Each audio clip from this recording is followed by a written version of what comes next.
a very happy new year to all my बच्चास here. JEE 2027 वाले बच्चे, I hope you have realized by now कि ये साल आप लोगों के लिए कितना क्रूशियल होने वाला है. This is going to be one of the most crucial years of your entire life. अगर ये साल अच्छे से सही डायरेक्शन में मेहनत कर ली तो फिर पूरा फ्यूचर सेट है. So, in this video we are going to discuss कि exactly किस तरह से आपने इस एक साल में मेहनत करनी है, this entire year what it should look like for you, so that अगले साल इसी टाइम पे you're totally confident about 100 percentile in your JEE. So, इस एक साल को हम डिवाइड करेंगे 3 phases में. Phase 1 will be अभी जनवरी से लेके मार्च तक, which will be phase 1 your 11th की रिविजन. Phase 2 will be अप्रैल से लेके अक्टूबर तक, which will be 12th को पूरा का पूरा संभालना. And then October and onwards आपका phase 3 स्टार्ट हो जाएगा until the end of the year, until your next JEE Mains January attempt, which will be phase 3, जिसमें हम करेंगे सारा entire revision and अपनी परफॉर्मेंस को एकदम टॉप पर ले जाएंगे. So, एक एक करके इस फेज को डिस्कस करते हैं. सबसे पहले सबसे important which is phase 1. Right now आपकी 11th कैसी भी गई हो, फेज 1 आपके लिए कैसा दिखना चाहिए. सो आपका गोल है अभी कि आपने 11th को बहुत स्ट्रॉन्ग बना लेना है. जैसी भी आपने 11th करी है उसके हिसाब से आपकी मेहनत लगेगी. अगर 11th बहुत अच्छे से करते आए हो तो थोड़ी कम मेहनत लगेगी.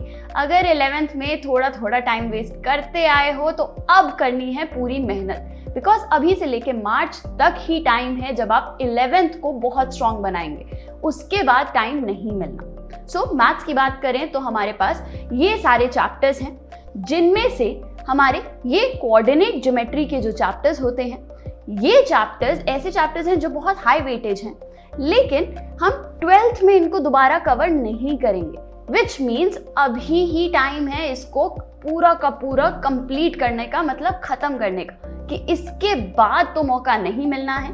तो हम स्टार्ट करेंगे इस टाइम पे कोऑर्डिनेट ज्योमेट्री से. मैं और पीजे सर आपके साथ हैं, आप डरो मत. लगता है कि मेहनत करनी है पर वही तो करने को रेडी है, समझ नहीं आ रहा कहाँ से. सो मैं और पीजे सर आपके लिए रेगुलर सेशंस लेकर आएंगे ताकि आप लोग 11th पूरी की पूरी फाउंडेशन बिल्ड कर लो 12th के लिए, एज वेल एज ये जैसे हाई वेटेज चैप्टर्स को भी स्ट्रॉन्ग कर लो, ताकि 12th में वरीड ना हो कि 11th का सिलेबस भी तो पड़ा है अभी. सो we will start with coordinate geometry, जिसका लाइव सेशन ऑलरेडी स्केड्यूल्ड है डिस्क्रिप्शन में पीजे सर के साथ. यू शुड अभी ही नोटिफिकेशंस ऑन कर लो जाकर वहां पर, ताकि मिस ना हो. देन आते हैं ये हमारे अलजेब्रा के चैप्टर्स. ये ऐसे चैप्टर्स हैं बच्चे जो आई वुड से अपने आप में तो हाई वेटेज हैं ही. हाई वेटेज ना भी बोले तो एटलीस्ट एक एक क्वेश्चन तो आना ही है इनसे. लेकिन सबसे इंपॉर्टेंट है इनके ना जो कॉन्सेप्ट्स हैं वो क्लियर होने चाहिए, क्योंकि वो 12th में बार बार आते रहते हैं, कहीं ना कहीं घुस ही जाते हैं. हमारे क्वाड्रेटिक के कॉन्सेप्ट्स हो गए, सीक्वेंसेस एंड सीरीज के कॉन्सेप्ट्स हो गए, ये सारे बाइनोमियल के कॉन्सेप्ट कहीं ना कहीं घुस ही जाते हैं. देन आते हैं हमारे ये 3 chapters, PNC, fundamentals and trigonometry. Fundamentals में I am also counting your standard functions, your relations and functions, वो सारे टॉपिक्स जो डायरेक्टली यूज होने वाले हैं अगले साल. सो सबसे पहले बात करते हैं पीएनसी की. पीएनसी बच्चे वैसे तो इंडिपेंडेंट चैप्टर है और किसी चैप्टर से कोई लेना देना नहीं है, बहुत ही हटके सा चैप्टर है, लेकिन प्रोबेबिलिटी उसके बिना हो ही नहीं सकती. तो पीएनसी हमें प्रोबेबिलिटी के लिए बहुत अच्छे से बेस बनाना होता है. देन स्टैंडर्ड फंक्शंस और ट्रिग्नोमेट्री, ये सारे हमारे स्टैंडर्ड फंक्शंस या सारे रिलेशंस एंड फंक्शंस के कॉन्सेप्ट्स हमें चाहिए होंगे, क्योंकि हम 12th में इसको और डिटेल में करेंगे. फिर हम बेस बनाने पे टाइम वेस्ट नहीं करेंगे. सो अभी ही हम रिलेशंस एंड फंक्शंस का बेस बना लेंगे, सारे स्टैंडर्ड फंक्शंस के कॉन्सेप्ट्स क्लियर कर लेंगे, ताकि we are ready for 12th. And सबसे इंपॉर्टेंट आता है हमारा ट्रिग्नोमेट्री. सो ट्रिग्नोमेट्री बच्चे कैलकुलस उसके बिना हो ही नहीं पाती. अगर ट्रिग्नोमेट्री में अभी अटकते हो, आई नो मुश्किल चैप्टर है, बट उसको आसान बनाना मेरा काम है. सो आई विल मेक श्योर कि आप लोगों के लिए ट्रिग्नोमेट्री बिल्कुल भी मुश्किल चैप्टर ना रहे. आपको जो भी कॉन्सेप्ट चाहिए होते हैं कैलकुलस में, वो सारे कॉन्सेप्ट्स तो एकदम इजी लगने चाहिए, एकदम क्लियर लगने चाहिए. तो I will make sure that you know कि ट्रिग्नोमेट्री में कौन से वो टॉपिक्स हैं जो हमें आने चाहिए, जो फाउंडेशन बिल्ड करने के लिए जरूरी हैं, एंड वो कौन से टॉपिक्स हैं जो ऑफ कोर्स एडवांस के लिए इंडिपेंडेंट चैप्टर भी तो है हमारा, ट्रिग्नोमेट्री सिर्फ बेस थोड़ी है, तो उसके लिए आने चाहिए। तो इस तरह से हमारी दोनों तैयारी एकदम साथ साथ चलेगी, रिवीजन के लिए भी एंड एडवांस की तैयारी भी 11th की हम साथ साथ करेंगे। सो मैं और पीजे सर अभी से लेके मार्च तक आप लोगों के लिए बहुत सारे सेशंस लेकर आएंगे ताकि you are ready for 12th। You are not worried कि अभी तो 11th का भी बैकलॉग पड़ा है, 12th कैसे करेंगे, बिना किसी टेंशन के, बिना किसी पुराने बैकलॉग्स के you can actually step into 12th। Which brings us to phase 2। phase 2 से पहले बच्चे phase 1 में कुछ कुछ चीजें हैं जो याद रखो। सबसे पहले जो भी नोट्स कंप्लीट नहीं हैं अभी आपके, वो नोट जरूर करो। कोई भी फालतू बुक्स मत उठाओ, सिर्फ और सिर्फ PYQs करो। अगर अभी बेसिक नहीं आता, अभी बेस लेवल भी नहीं आता, इजी लेवल भी नहीं आता, तो भी कोई और बुक उठाने की जगह जिन टीचर से पढ़ते आए हो उनके होमवर्क, DPP, उन्होंने जो क्वेश्चंस रिकमेंड करे हैं सिर्फ वो फॉलो करो। 50 बुक्स लेने का कोई फायदा नहीं होता। PYQs जितने कर सकते हो करो, उसी से ही आपकी एक्चुअल जेई तैयारी होती है। एंड जिन टीचर से अभी तक समझ आया है, कैसी रेप्यूटेशन है आपके आसपास, बाकी फ्रेंड्स को कौन से टीचर पसंद आ रहे हैं, ये सब फर्क नहीं पड़ता। आपको किसका पढ़ाया समझ आता है, अब तक तो क्लियर हो गया है, अब उन्हीं के साथ आगे चलना है। सो फेज 2 में डिसाइड कर लो कौन से वो टीचर्स हैं जो आपकी तैयारी एकदम परफेक्ट करवाएंगे, उनके साथ ही रहो। अब एक्सपेरिमेंट्स करने का टाइम है नहीं, सिर्फ और सिर्फ उन्हीं टीचर्स के साथ पढ़ना है जिनका पढ़ाया आपको समझ आता है। So that brings us two phase 2। Phase 2 हमारा एकदम स्टैंडर्ड है बच्चे।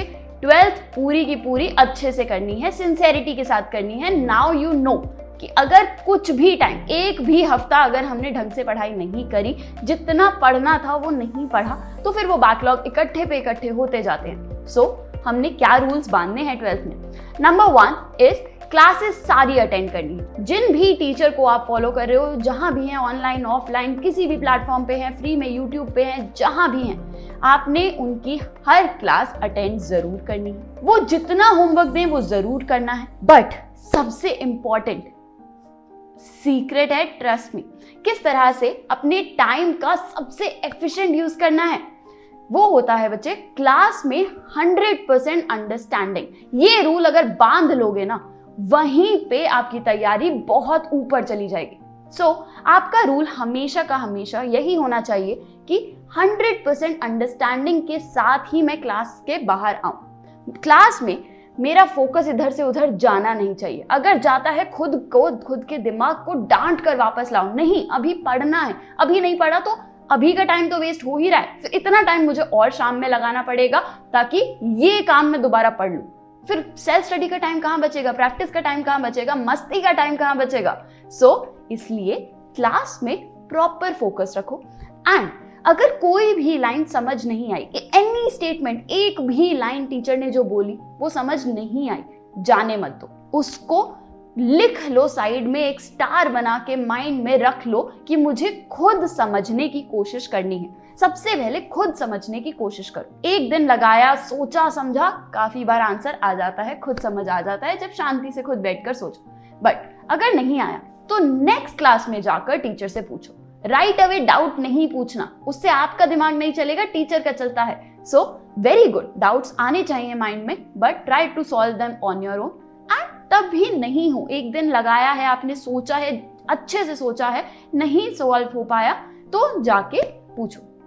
Okay, then another very important thing is notes complete रखने हैं। आपने नोट्स जरूर बनाने हैं बच्चे। अभी तक नोट्स बनाए नहीं बनाए, यू थॉट कि हाँ ठीक है टीचर ने एक शीट दी थी उससे रिवाइज कर लेंगे, बट नहीं। एंड में जब हम फेज 3 में रिविजन्स कर रहे होंगे, अगर सही में 100 परसेंटाइल चाहिए तो उस टाइम पे हम बाकी किसी भी और सोर्स को नहीं यूज कर सकते नोट्स के लिए, रिविजन के लिए। तो अभी साथ साथ क्लासेस के आपने नोट्स कंप्लीट रखने हैं। 11th के नोट्स अगर पेंडिंग है तो फेज 1 में वो कंप्लीट हो जाने चाहिए। 12th के फेज 2 में साथ साथ बनते रहने चाहिए। अब नोट्स में होना क्या क्या चाहिए? नंबर 1, सारी थ्योरी। ठीक है। मैथ्स की बात करें तो सारी थ्योरी होनी चाहिए, जो भी क्लास में फॉर्मूलाज बताए जा रहे हैं, जो भी पढ़ाया जा रहा है, हर फॉर्मूले का डेरिवेशन जरूर होना चाहिए। अगर टीचर ने कराया वेरी गुड, नहीं कराया जगह छोड़ दो, क्लास के बाद जाकर जरूर जरूर जरूर डिराइव खुद करके देखना है, वेरी इंपॉर्टेंट। देन उसके अलावा होने चाहिए क्लास में जो भी क्वेश्चंस आपकी क्लैरिटी के लिए करवाए जाते हैं, वो आसान क्वेश्चंस, वो एग्जाम्पल क्वेश्चंस जिसमें फॉर्मूला लगाना आप सीखते हो, वो क्वेश्चन जरूर होने चाहिए। And as well as last में थोड़ी जगह छोड़नी है ताकि आप बीच बीच में जब भी उस चैप्टर के क्वेश्चंस प्रैक्टिस करो और कुछ हटके क्वेश्चन आए, कोई ऐसा क्वेश्चन आए जहां पे आपको सोचना पड़ गया था, शायद खुद से सॉल्व नहीं हुआ था, कोई ऐसी ट्रिक यूज हुई थी जो बाद में रिवाइज करनी तो बनती है, ऐसे क्वेश्चंस भी आपके नोट्स में होने चाहिए। तो ये नोट जरूर कंप्लीट करो। And the most important thing, classes को रिवाइज जरूर करना है।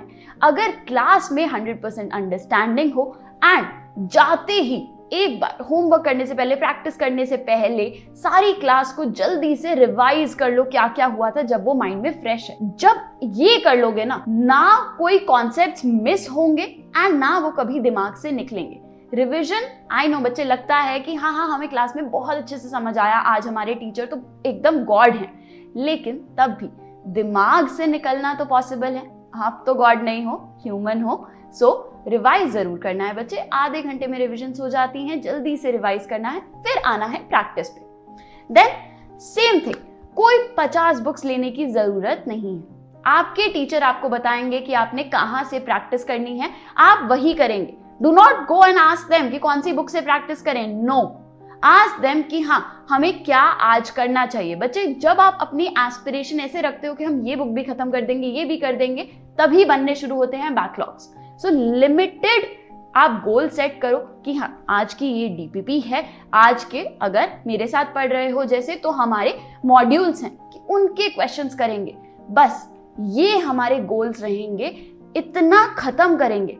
बच्चे it's not about quantity when it comes to practice. कितने क्वेश्चंस किए विल नॉट डिटरमिन कि आपकी रैंक क्या आएगी, कैसे उसकी प्रैक्टिस करी है वो बताता है कि आपकी रैंक कितनी आएगी। तो आपने समझ कर करना है, जहां अटको वहां पे अपने दिमाग को फोर्स करो, सॉल्यूशन नहीं देखो, खुद सोचो, चाहे 10 मिनट लगे पर आंसर खुद निकालो। अगर देखना भी पड़ गया सॉल्यूशन तो उस टाइम पे खुद सोचो कि ये मैंने अगली बार खुद से कैसे समझ लेना है कि ये सॉल्यूशन होना चाहिए, ये पहला स्टेप होना चाहिए, ये अप्रोच होनी चाहिए। इस तरह से अपने माइंड की प्रैक्टिस करो। डिटेल में ये सारी प्रैक्टिस कैसे करते हैं I will tell you in a separate session, but इस तरह से always remember quality over quantity. Now comes phase 3। So अब हम कर चुके हैं सारी 11th अच्छे से मास्टर, फेज 2 में हमने करी सारी 12th अच्छे से पढ़ ली, समझ ली। अब बारी आती है फेज 3 की, विच शुड बी आपका रफली बच्चे अक्टूबर में खत्म हो जाना चाहिए सिलेबस।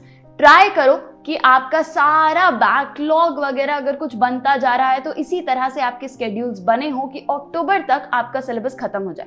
जितना लेट सिलेबस खत्म करोगे फिर रिविजन्स का टाइम नहीं बचेगा, फिर आधा अधूरे तैयारी के साथ ही जाओगे पेपर में। सो इट्स वेरी इंपॉर्टेंट कि आप अक्टूबर तक अपना सिलेबस खत्म कर दें। अगर मेरे बैच में होगे तो I will be making sure कि सारा सिलेबस आपका अक्टूबर तक खत्म हो गया है। देन इसके बाद बारी आती है हमारी रिविजन फेज की, दी utmost crucial phase.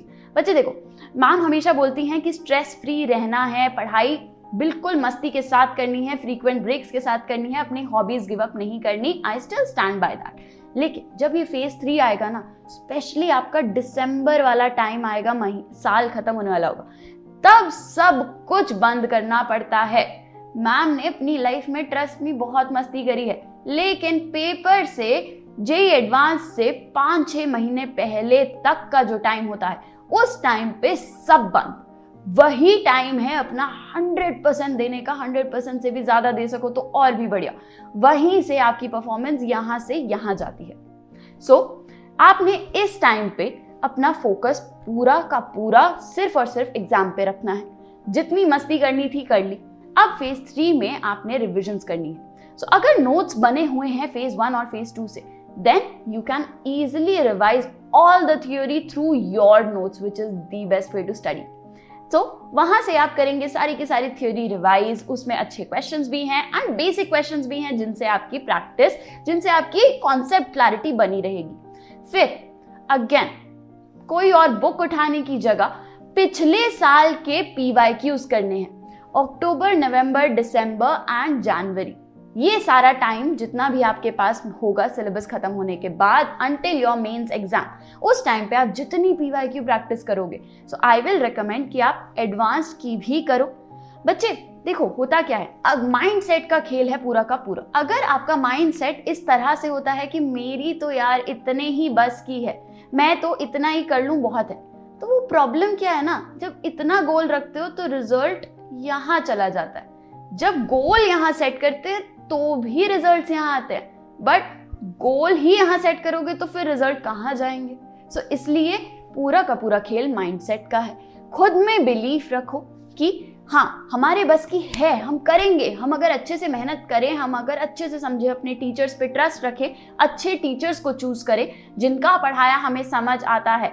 Again it is not about कि बाकी बच्चों को कितना समझ आ रहा है, बाकी बच्चे कितनी तारीफ कर रहे हैं, इट इज अबाउट आपको उनका कितना समझ आ रहा है। तो इस तरह से अगर आप कुछ अच्छे टीचर्स, लिमिटेड टीचर्स के साथ ही अपनी तैयारी कंसिस्टेंसी के साथ करते जाओगे तो क्यों नहीं आएंगे रिजल्ट्स। कंसिस्टेंसी का ही तो पूरा खेल है। सो अपने एस्पिरेशंस को यहाँ रखो, एडवांस्ड के लिए तैयारी कर रहे हैं हम, ये हर रोज खुद को बताते जाओ। सो फेज 3 में भी जब आप PYQs प्रैक्टिस कर रहे होंगे तब JEE एडवांस के भी साथ साथ लेते हुए चलना है, but primary focus on JEE mains के PYQs, बिकॉज वो होते भी बहुत सारे हैं हमारे पास, इतने सारे अटेम्प्ट्स, इतने सारे शिफ्ट्स, तो वो सारे हम प्रैक्टिस करते जाएंगे।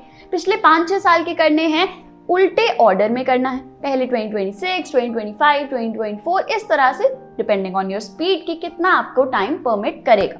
बट इस तरह से बच्चे जितने आप PYQs प्रैक्टिस करेंगे उस टाइम पे उतनी आपकी परसेंटाइल इंप्रूव होती जाएगी। इस तरह से आप पूरे साल मेहनत करेंगे तो आपके सारे के सारे गोल्स अचीव हो जाएंगे। बिल्कुल देखो, ना मस्ती हमने ज्यादा करनी है, ना मेहनत बहुत ज्यादा करनी है।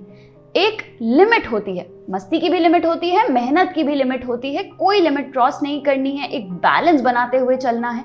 इतना भी ना पढ़ लो कि फिर एंड तक आते आते ही गिव अप हो जाए, और इतनी भी मस्ती ना कर लो कि एंड तक आते आते तैयारी का कोई लेवल ही ना हो। एक बैलेंस बनाते हुए हम साथ में पढ़ेंगे, साथ में सिंसियरली मेहनत करेंगे, पर एक बैलेंस बनाते हुए।